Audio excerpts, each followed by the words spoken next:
Right ఈరోజు తెలంగాణ రాష్ట్ర వ్యాప్తంగా కూడా తెలంగాణ ప్రాంత ప్రజలు అందరికీ తెలిసిన విషయమే. చిత్రగుప్త ఛానల్కు సంబంధించి గిరీష్ మీద దాడి జరిగింది. దానికి సంబంధించి తెలంగాణ రాష్ట్ర వ్యాప్తంగా ఉండే ప్రశ్నించే గొంతుకలన్నీ కూడా సమావేశమయ్యాయి. తెలంగాణ డిజిటల్ మీడియా అసోసియేషన్ ఈరోజు ఏర్పాటు జరిగింది. దానికి అధ్యక్షులుగా దాసరి శ్రీనివాస్ గారిని ఎన్నుకున్నారు.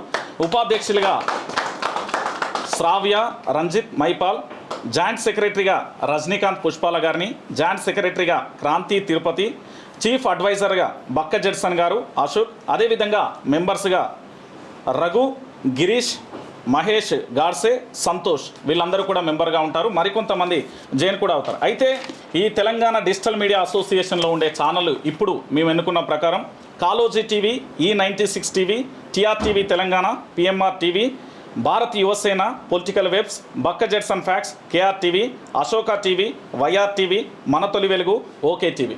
త్వరలో మరికొన్ని ఛానళ్ళు కూడా యాడ్ అయితే దశల వారీగా కూడా అందరినీ చేర్చుకునే ప్రయత్నం చేస్తారు. తెలంగాణ రాష్ట్ర వ్యాప్తంగా ఎవరైతే ప్రశ్నిస్తున్నారో, ప్రజల సమస్యల మీద పోరాటం చేస్తున్నారో అందరి జర్నలిస్టులకు కూడా త్వరలో మేము ఆహ్వానం పలుకుతాం.